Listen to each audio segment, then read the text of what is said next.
It is a pleasure to welcome you to the 5th edition of the lecture series on advancements in geotechnical engineering, from research to practice. The AGERP lecture series is a pro bono initiative led by Dr. Partha Mishra and Professor Sarat Das. Initiated in 2020, it is aimed at disseminating the coupled learnings from academia and industry on some of the key topics in geotechnical engineering. The International Workshop on Biogeotechnics was hosted in 2024 during the 5th edition of the AGERP lecture series.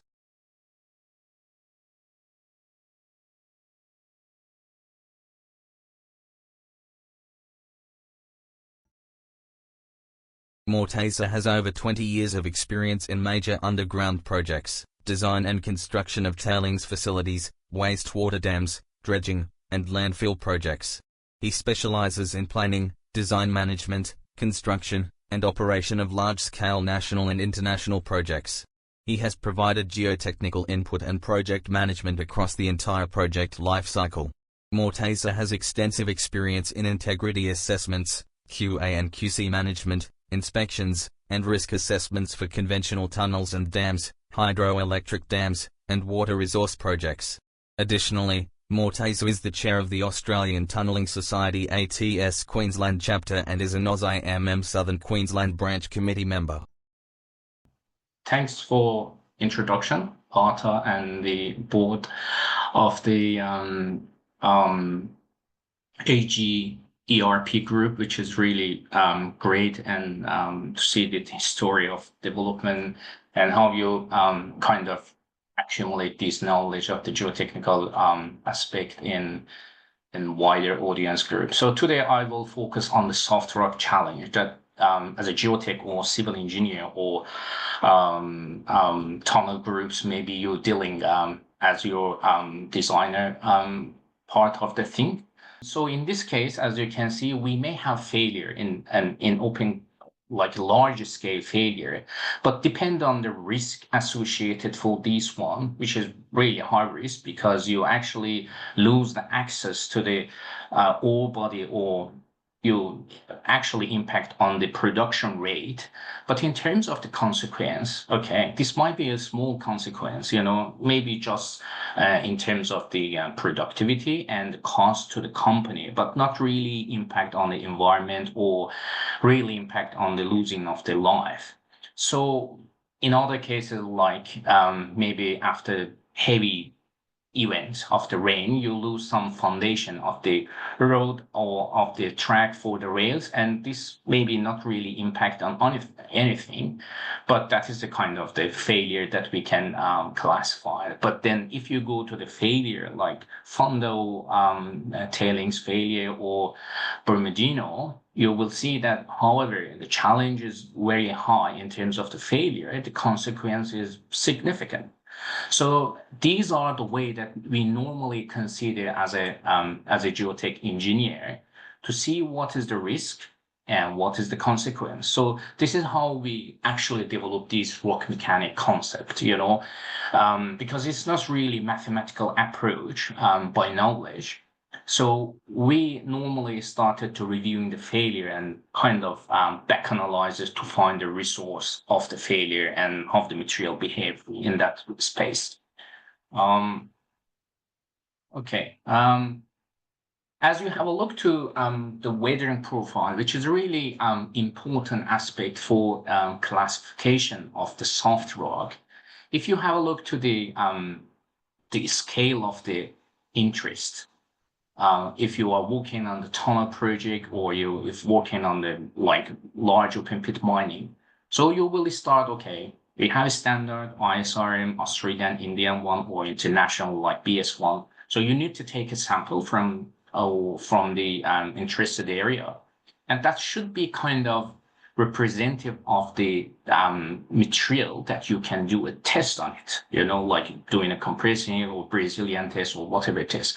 So you're normally looking for doable tests, which is not really fractured one. But if you increase the interest of the study, you will dealing with the different joint sets.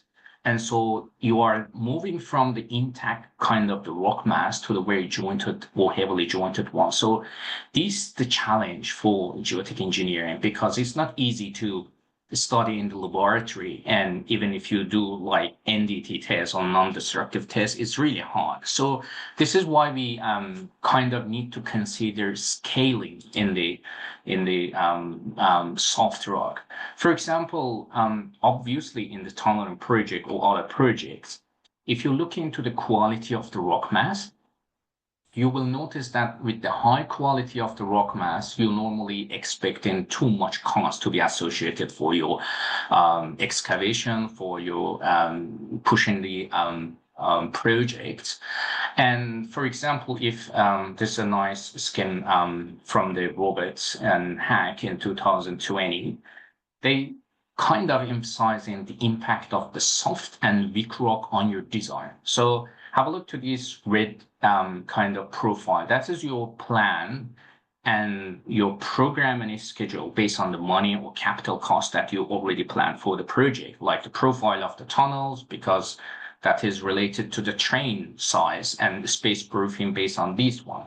But as you moving toward the weaker zone, you can see that you have a loss of the under break and over break, you know, as you excavate through.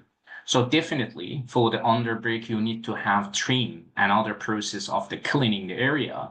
And obviously for the floor over break, you need to fill them back. And if you don't have very progressive failure on the, you know, roof, and you don't have any other like electrical or fire system, you can leave it there, but definitely you need to fill back if there is a risk of the progressive, you know, damages crossing through that small overbreak. So generally, I would say that the cost of the support system is quite in other way around, because if you have a weaker kind of the rock mass, however, your cost for the excavation is reduced because the wearing of the TBMs or the rotators and the cutter bits is not really getting weird. But in terms of the support system, you are kind of dealing with the challenge. So this is why always as engineering, you need to find a very optimized design in terms of the cost. So in the research, you can find, or even in industry, you can find lots of the correlation that they develop based on the strengths of the rock, like UCS, which is a very common factor and parameter that we use compared to the other like point load, you know, ratio and the, you know, shear or peak wave velocity in the rock.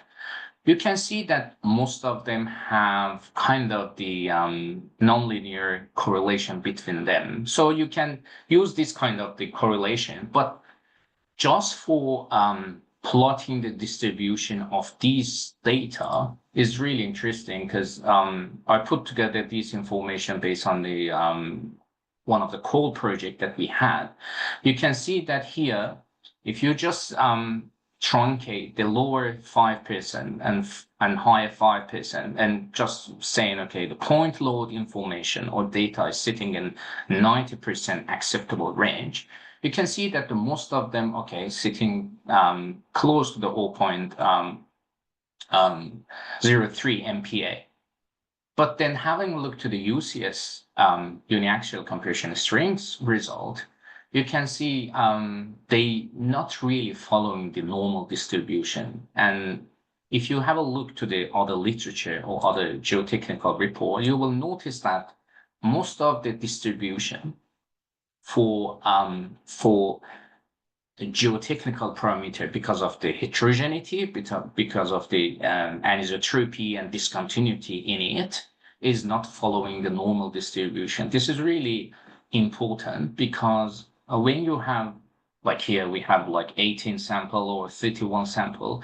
So if you really in a project limited to the data that you collected from the laboratory or field investigation, so you need to find the lower risk and higher risk of your design. I mean, let's say like they call it the percentile, like 20 percentile, 10 percentile. And these are always helping you to understand the risk associated with this kind of the design approach. Like in tunneling project that we had widely used in Australia, if you have like a layer of the, for example, tuff or basaltic material, you have like fracture, which is a medium range or really good quality of the rock.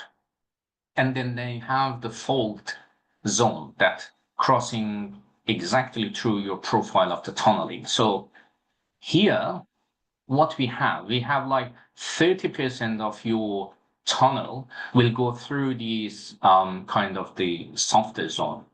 So is that really impact on your performance? Yes. Operation, yes. The cost, yes. And also, if you have driven this through through the urban area, so you will have lots of the buildings there, and it's really impact on the ground settlement. So as you can see, the logistic here is really critical if you haven't planned for this one. Sometimes for these kind of the case, you have a heavier support system need to design for the faulted area because it's a soft material and less like maybe just rock bolt and lateral gratis here.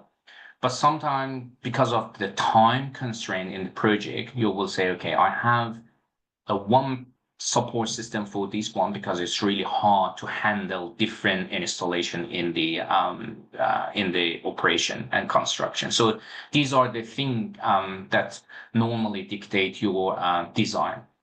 For example, another European project, you can see that they have really young mountains and in terms of the geology aging. So they are very fractured and very strong rock, but if you have like a twin tunnel crossing through these basaltic and sandstone or siltstone area, you may dealing as you progress through the tunnel, you may dealing with different type of the isotropy and rock mass. So some of them like fracture moderately, some of them is like a sandstone with the interpreted siltstone. So these are in the same geology, I mean, in the same rock unit and same geology age, have lots of the feature that you need to consider. This is how we classify and costing or budgeting for the project. So this is really important, which kind of the ground we're dealing here and what kind of the support you need to apply for this kind of the project. Another coal mine open pit area that you can see, we have actually one medium to medium strange of the rock mass, siltstone and sandstone on top, and there is another one here. But then there is a small organic kind of the material embedded between these two medium strain rock. And as the time passes and these exposed to the air and weathering is started and progressively increase, so that's loosening the foundation for this upper layer. And you will see that even this is standing for a good time, but is impacted by the weathering underneath. And this weathering profile or softening behavior in the rock can impact on the other side. So, for example, this is a cross section through a big kind of open pit project. And you can see if you thoroughly map all these faults in your system, you will realize, okay, what is the complexity we are talking here? So, for example, if this is the pit profile, as you can see here, in the cross section, you have one fault crossing there. So maybe we expecting small wedge failure around that, fault, the purple one. But if you look into this blue one, so you can see that it impact a longer face and wider area. So if there is any failure or water behind that and pore pressure increase for some reason in that fault or softer area, it really impact a wider and extended, area. So the orientation, the quality of the material inside the weak area is really dictating your design and the risk in your project. So in order to distinguish between soft and hard rock, there is a lots of development been happened in the time history of the rock mechanics and geotechnical. It started with Wickham in 1972. He kind of put together the descriptive method and quantify those kind of classification in terms of how you can rate your rock structure, and he called it RSI classification. And few years later, in the Norway, NGI groups, led by Barton and his colleagues, they developed a Q system, which is widely used in Australian and international, project to classify your support system to ground condition, and it has lots of the joint and discontinuities information that you need to consider in that one. And then later on, Benyovsky put together a wider description for the rock mass, and it considered lots of factors like the water, like the favorite and unfavorite, joint condition, orientation, all this stuff. And also it's applicable for the slope, for the foundation design, and for the tunnels as well. But then later on, ISRM, International Society for Rock Mechanics, put together a classification, how we can classify the rock based on the UCS value or strange factor, and you can rate a different number for that one. And the most recent one is the Palmstrom. He put together the concept of the volumetric joint, is a kind of developing these classification in 3D kind of space, which is really this RMI index. Rock mass index is really comprehensive one. However, there are other research, but these are the well-known one that we normally use in industry. So the challenge here, actually, for the soft rocks, we need to understand really geology. As I explained, there is a lot of factors you need to consider, like what is the unknown condition, what's the subsurface condition, what's the final landform that you are planning there, and how you actually study the strengths of the rock, and what kind of the test, standard test or field test we need to carry out. And also, if you want to excavate a rock as a part of the tunnel or excavation for foundation, what's happening? Because you have a rock mass and you have a water, you have a joint, and you void inside that rock. So what's happening in reality? Because you're losing the stress and confinement. So the seismic consideration, if you're working in the PNG, Papua New Guinea, or some other seismic area like New Zealand, so dealing with the soft rock is really critical, because as far as you hit with the dynamic load, it will really react badly. And temperature or thermal effects for the very deep mining project, or in the hydrothermal, or in the north of the Europe, you will dealing with the kind of the temperature impacted condition for the rock. Tunneling and excavation is also really important, how you sequence your programming and the formation and ground support system, and also the hydrology in the tunnels is really important factor. So generally we have a guideline developed by LOP, large open pit mining groups. So it's actually essentially saying that you have four main elements: geology, structure, and rock mass itself, and hydrology. So you need to combine all this information together and create your model, like a basic model. This is your assumption, how you start to model in the project. And then you need to understand the failure mechanism that we are expecting will be happening in this case. And then after that, you go to the other steps like a design and analysis and construction and operation or implementation of your project. So just for failure mode, which I always emphasize on this one, you need to understand what parameter we are looking here. Like, are we going to add up, laboratory result, or are we going to just focus on the rock mass? The best option is you need to combine and find a hybrid model and narrow down all this information for your modeling or your assessment, which is nowadays, that the most of the software can be developed and be studied by the Morteza and Hook Brown mainly.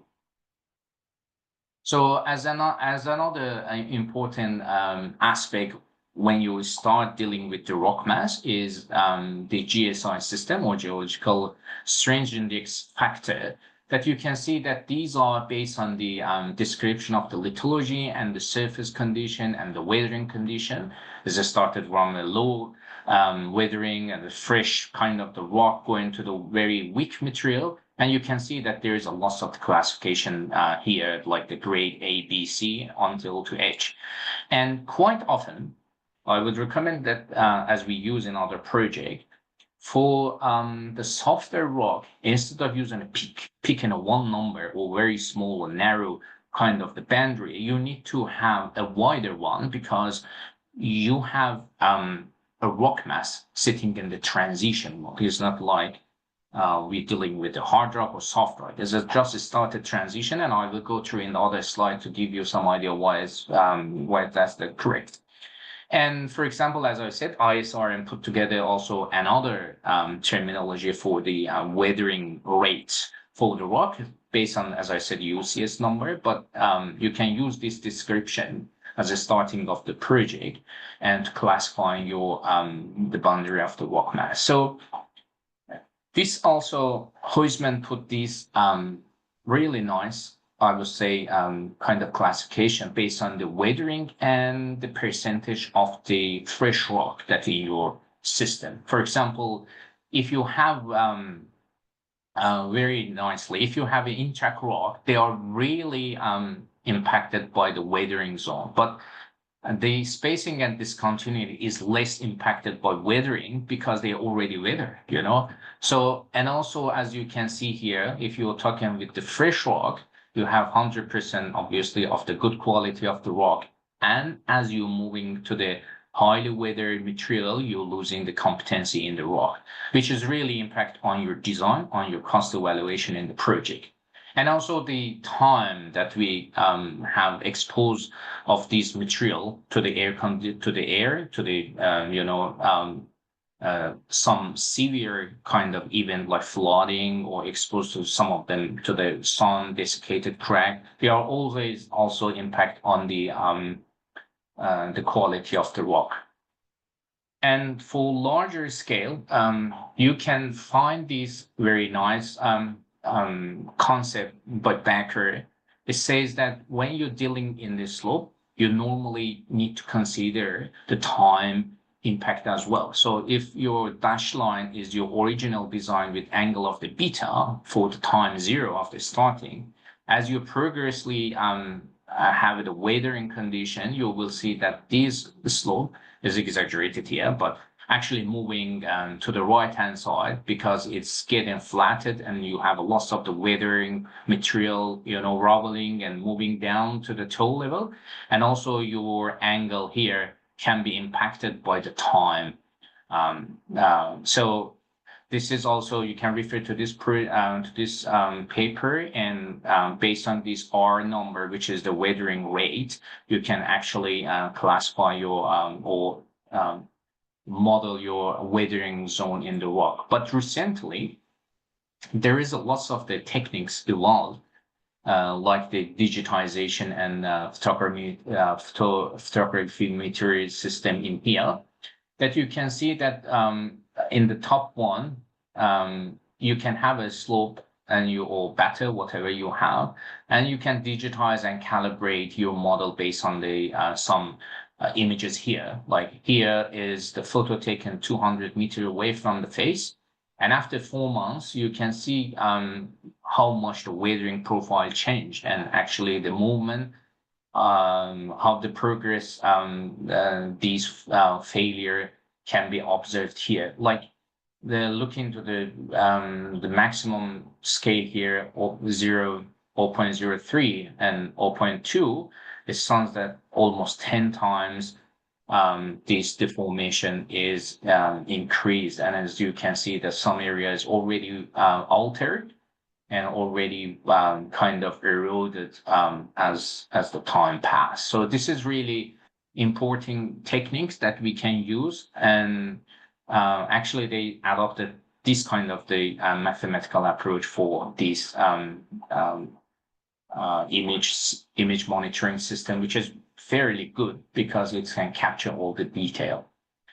And also the porosity, some other physical component of the rock, of soft rock, is really important. For example, if you have increased the porosity in the material, which is happening because of the water infiltration, gas infiltration, air, or like desiccation of the material, so you increase the void and porosity is increased, and then you're moving from the hard rock to the soft rock, and it's correlated quite with a good correlation that we can use. And also for the sonic velocity, as you have a very high dense material, you're expecting the velocities increase. But this one is quite challenging because whatever you do test in laboratory, you don't normally have that fracture and crack. So if you have a fracture and a void there, so you can't really measure accurate, velocity, and you may lose this propagation of the wave, and maybe it's a bit tricky, I would say, to relying on just the sonic information. This is another case you can see here as we exposing some area in the weaker zone. This easily you can see that the weathering process is started, propagated, and the water can easily egress through that area, and expelling water can be accumulated in the toe area. And if you kind of imagine the water level might be somewhere in that area, and you can see that these weathering profile or the cone of this weathering shape can be increased because as this material saturated, is produce more like pore pressure and weathering chemical reaction, and these kind of the cone or impacted damage zone can be increased based on this weathering profile. So this is really important how you to consider this one. And also, like for linear project, like a tunnel project, you normally need to classify all these geological units. And for example, if you have any fault or any problematic area or soft area or some paleo channel in your model, you need to consider, okay, what kind of the support system as you need when you are, progressing through that area. And definitely you will need to change your schedule and programming and machinery or support system. Sometimes we need fracture actually and make the hard rock turn to the soft rock, like a caving in the mining, because you need to excavate this material in an easy way and send to the processing plant. But sometimes in the other project, like tunnel, we don't want to make the hard rock turn to the soft rock. So this is why we use a support system. So quite often, depend on what we need, we are dealing with this kind of the soft or hard rock. For example, this is a very conceptual model by Professor Whitke. He says that if you have a just two joint set, so you will have like different friction angle in perpendicular and horizontal scale. But if you excavate a tunnel inside this area, so you will see that the shape of the opening of this discontinuity is quite different. And if you have a support system already implemented in your tunnel and you inject the water for some reason, like coming from underground water, so you will see that the pore pressure distribution in around the tunnel is quite different. It's not like a homogeneous or isotropic kind of the pressure. This is why really important to considering this orientation and other discontinuity in the rock. Another quite challenging thing for the soft rock is what kind of the constitutive model you need to add on. Quite often people use a Morteza, but I would say if you dealing with a far field or very high quality of rock, that should be okay because Morteza is kind of the elasto-perfect plastic model. But to consider all this discontinuity, is better to use in the Hook-Brown or other kind of the model that incorporated already the scale factor and the discontinuity. For example, in here, I put together these very simple models based on the Morteza and Hook-Brown. You can see that same material, same boundary condition, stress condition, and the diameter of the tunnel is same. So you can see how much the stress distribution can be different if you use a different, kind of the model for analyzing. And also if you have one set of the joint crossing from like roof part of your tunnel, how this distribution can be kind of the contours can be changed. So these are really important, which model use, because obviously some of them produce more deformation. It means that you need to have heavier support system, and it translates to the cost and also the time. So these are the things you need to consider in your model. And also, for example, for this slope also, if you have a weak plane, you can see that how the strain factor or the strain contours can be changed if you have no weak area, or you have a horizontal, or you have a kind of the angular one with like 45 or 25 degrees, whatever. So you can see that really the shape of the failure can be really impacted by the orientation of any fault and joint in your rock. Another example here for the tailings project, like this is a 18-meter embankment.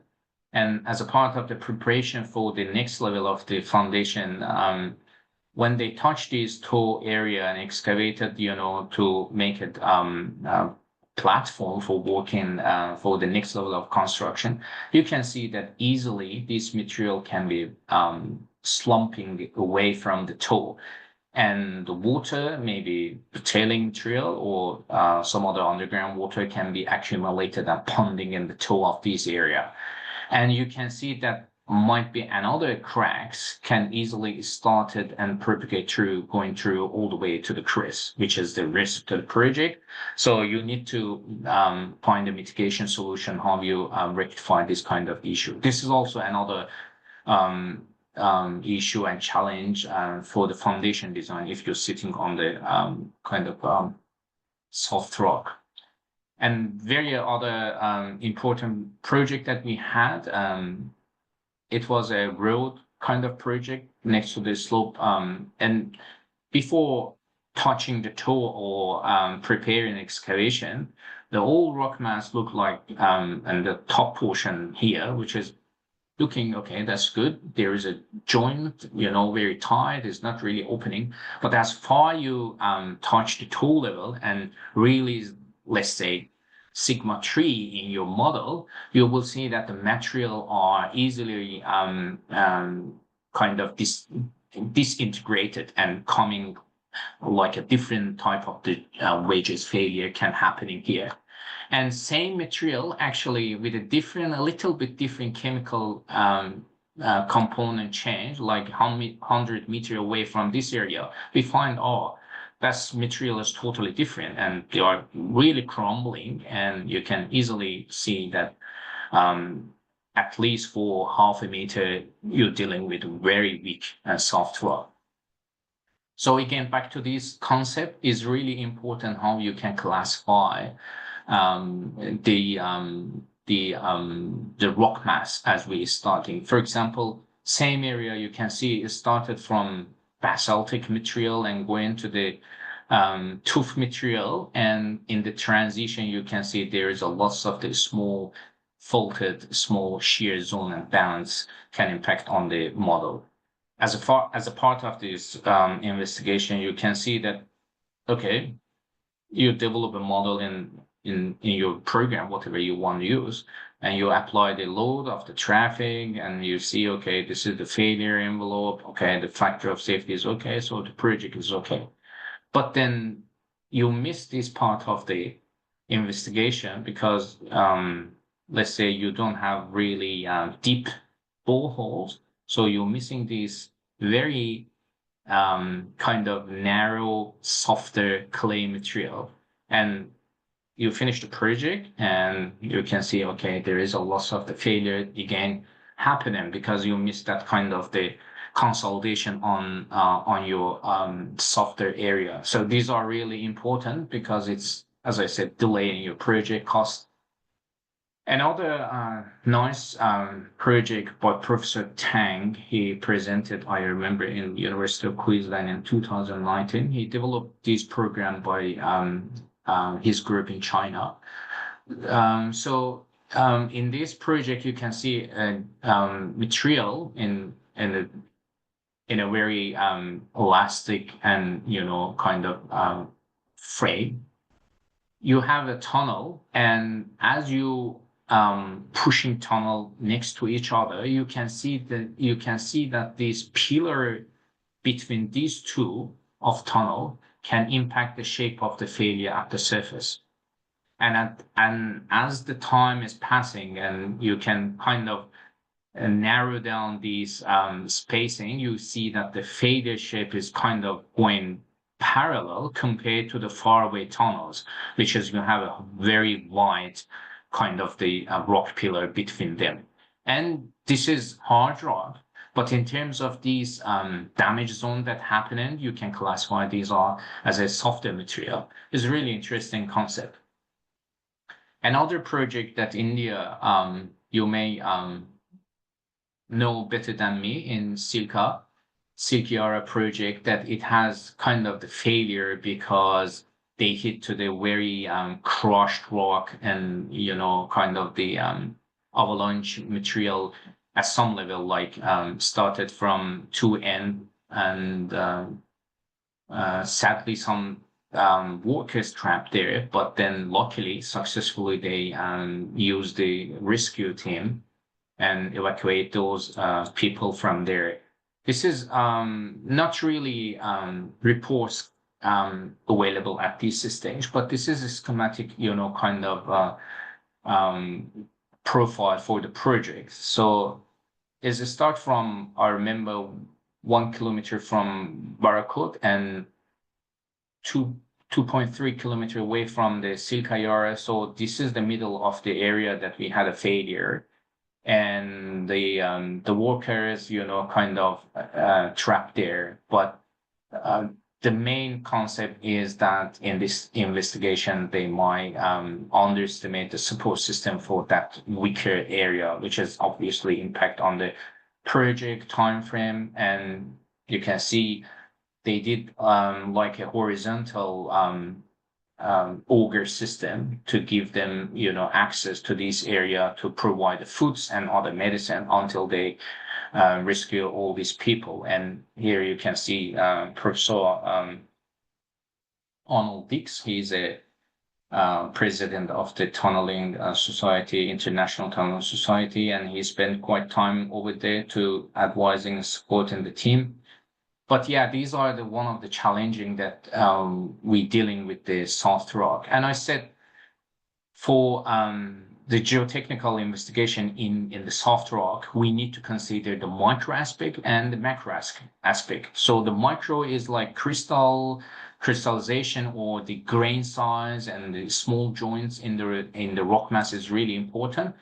Like we did a series of the research back to 2018 to understand the behavior of the fracturing through the rock in different type, like a monzonite, very tough and very welded grain, and with the tooth material under here, which is very kind of flaky material, and with the marble, which is the granular and kind of the irregular shape, but compared to the sandstone is also granular, but one sample. So depend on these crystallization and the mineral composition. If you apply the same boundary condition of the load, you will see the rock can express a different behavior. And also in the field, you need to always check these boundary condition and this joint. As you can see here, there's a very small, like 10 centimeter of the sample, but you can nicely see that the small joint and the small fault can really change the direction of this material. And also crushing along that area might produce in the larger scale a failure zone for your project. Another foundation project in one of the project that we had, this is the base level of the foundation design. And once we realize, okay, there is some layer of the material here, you can see it's very strong after excavation, but when you expose to the air, this material can easily crumble and crush after desiccation under the sun. So we, as a part of the process, we said, okay, we need to have a trench there and fill it back with the proper engineering material to avoid this infiltration of the water in the future for the dam design here. So these are really important to consider chemical component, the stress of the model, and also these small and large scale fracture. As a part of this study, we noticed that even, as I said, even if you have a very hard rock, but depend on the loading, you will have a fracture process zone behind of these stress concentration area that can be classified as a very weak rock against the other material. So this is really important because we did X-ray and other kind of the physical test, and we realized, okay, how the fracture can actually propagate in a different kind of the loading. And also we did lots of the sonic test, and is really interestingly can be found that if you apply the loading and you capture the velocity of emission that you capture from testing process, you will have a very long elastic deformation in the sample, but once it's reached to the yield point, it's start to developing the micro fracture, and this is all classified as a soft kind of behavior for the rock. And also different loading condition. You can see here, as a part of this study we did, you can see that by applying the different, even with the cyclic loading, if you increase the amplitude and frequency, you will see that different pattern of the fracture can develop. And also this X-ray sample, it shows that if you have just applied static loading, you will have very sharp kind of fracture, tensile fracture, compared to the other different cyclic loading with different amplitude frequency. You will see that the softer area and the width of that one can be increased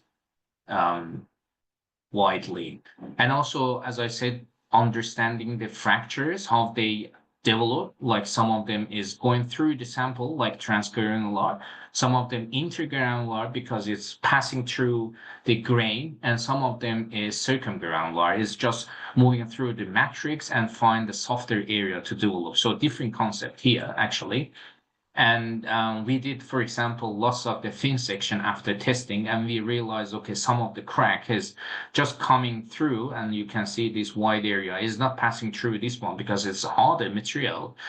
And some of them in the country is just passing through the softer material. So it depends on the material mineralization, and the condition of the loading is really, we can see different pattern of the fracture.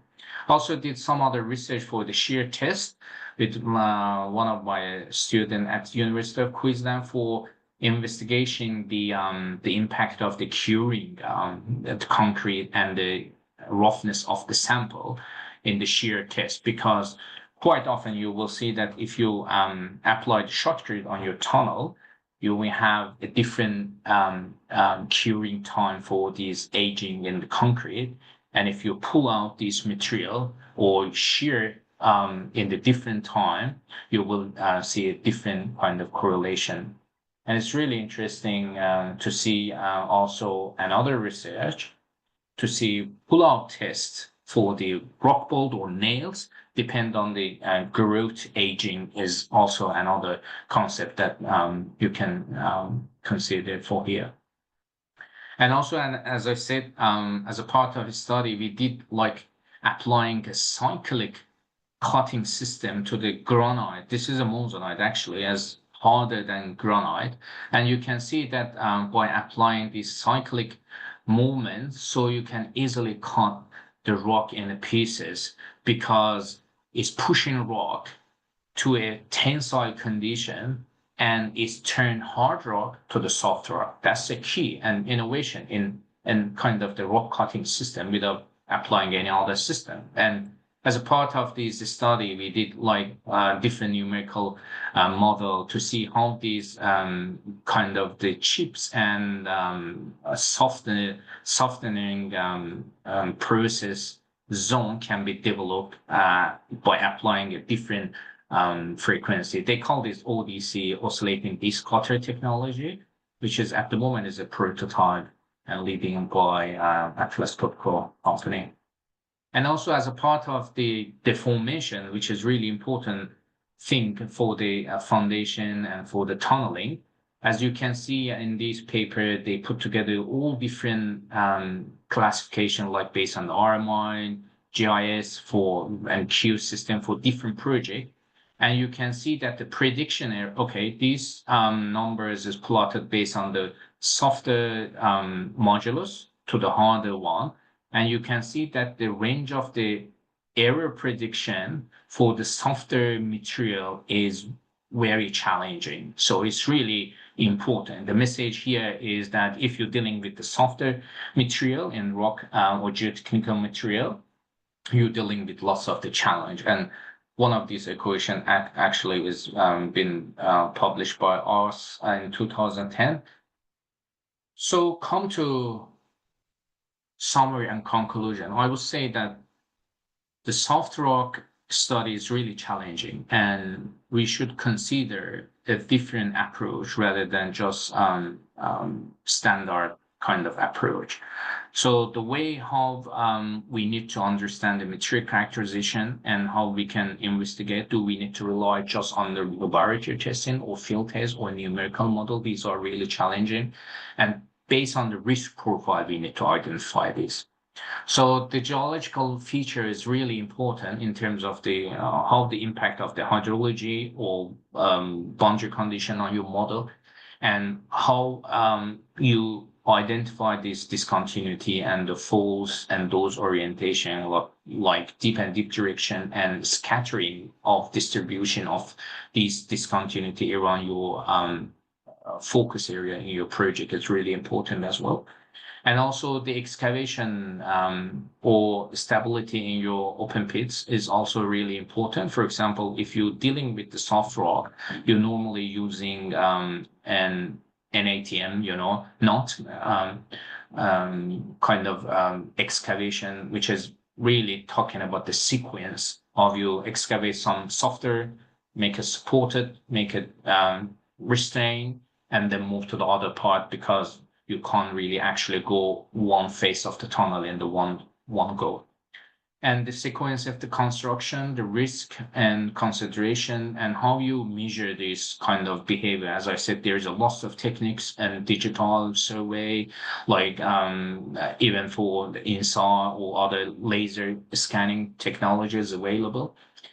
And also, as I said, risk assessment is really important and really critical. This is really critical. You as a designer to understand what is the failure I'm expecting here. Like if you do tunnel, if you do slope or foundation excavation, first you need to understand, okay, what is the failure I'm expecting here? If you don't know what is the failure, then probably you end it to the wrong design, wrong construction method, and lots of the risk to the project. And also numerical model is always good because you have flexibility of running different scenarios, but you need to validate these and have a look, research on which appropriate constitutive model you can use in your model.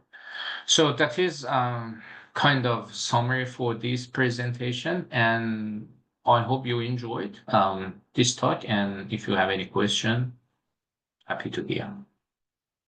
Yeah, as I said, depend on the kind of the project. So you need to do first risk assessment based on the scope of the project. And like I said, for example, if you're dealing with this slope, then for the softer area, we normally have typical, slope failure. And you need to kind of restrain, for example, by adding a buttress in your model.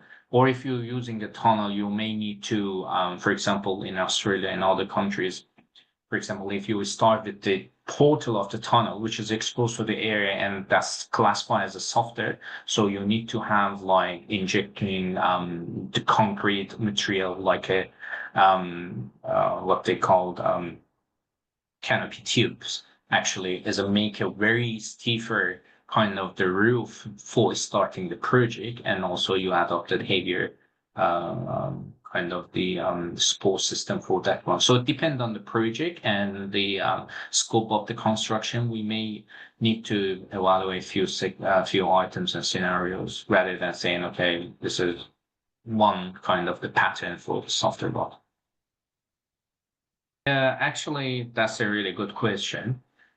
If I haven't actually addressed that one, because for the deeper mine, if you have very high stress concentration, so that's kind of the rock support for that hard rock even is get worse. That's correct. So as I said, this is generally not kind of mapping those kind of the risk. For example, in petroleum industry as well, if you go like small, you normally do drilling through the reservoir, like in 2 kilometers down the areas. So the stress and the heat are totally different. So that normally we're dealing with hard rock essentially, but even as you mentioned, the stress concentration here is different. So we need to consider this kind of the project as a special cases.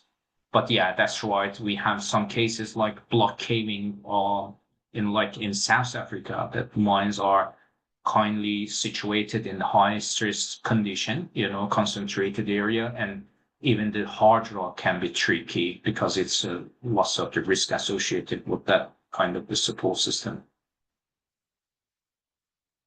Okay, that's also a good question because this is the quite often cases. Because when normally you design a slope, you always have some shallower part which is dealing as a softer rock. It's better if you're dealing with this one or do a numerical model, you can specify this one in different layers and different sequences and have a different study or behavior modeling for those one rather than having a one model. So better to separate and model them separately. So based on the project that we have here, we normally use a combination kind of the support system. For example, in recent project in one of the project in Australia, they use very deeper kind of the alignment to avoid this clashing between the urban area. But if you are limited for your alignment in your design, better to have using a combined and heavier support system like lattice girder and having a very thick kind of the concrete system in your kind of design system. But this is always come to cost, So if there is a possibility of changing a little bit the alignment based on this limitation or restriction, that should be fine. Otherwise, you need to apply a heavier support system. And I would say better we call it combined or hybrid system, which is a combination of different methods.